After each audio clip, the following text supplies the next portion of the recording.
PLC number 4, Pandemic Learning Challenge number 4. What you're going to do in this case is you're going to find something on social media of some sort related to science, and you're going to find an opinion about a particular event or situation in science, and then search it up and see if you can find the exact opposite, something that refutes that.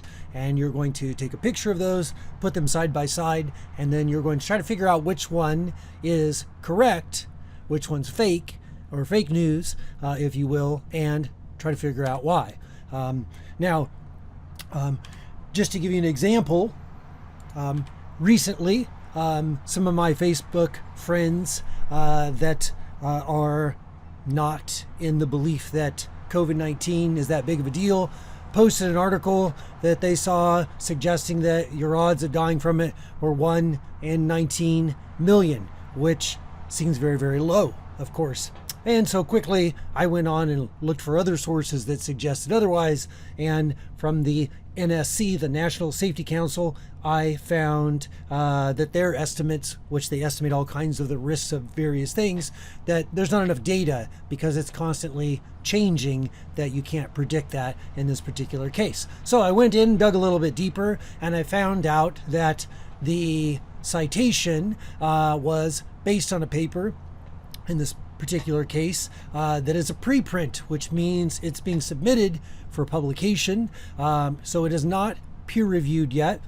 I saw this at the end of June. Actually, I think I saw this in July, this post, but you'll see that the publication of this is on June 6th. And so if it's being published on June 6th, the data that was probably used on it probably comes from May or before that.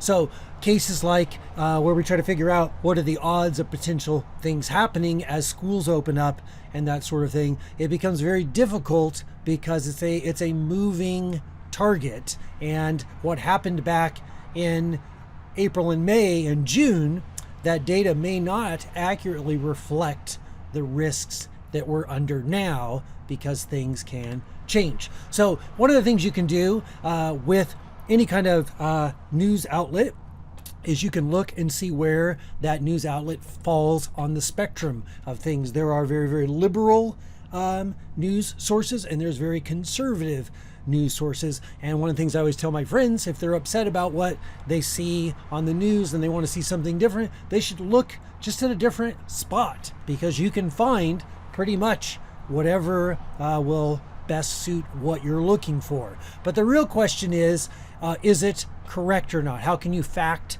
check that kind of information and see if it is accurate? And so there are different methods to do that, by searching up the citation, who published it, checking the biases you might have going in. Do they have expertise in that area?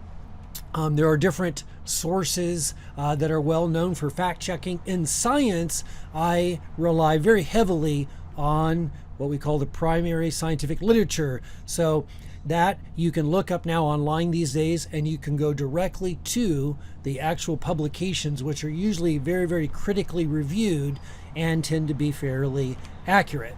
So once again, what I'm looking for you to turn in for this particular assignment is you're going to turn in, number 1, a picture that shows both A and B, for example. You don't have to label them A and B, but you have to tell me one. You have to be able to distinguish between the two in one way or another. So here I have your odds are very low, and in B, instead of the odds being very low, the conclusion is there's just not enough data to determine the odds.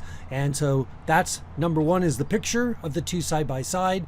And then in number 2, a conclusion you reached and why. So maybe in this case I said, I think while both might be accurate, B is a more valid source and reflects the current conditions more accurately.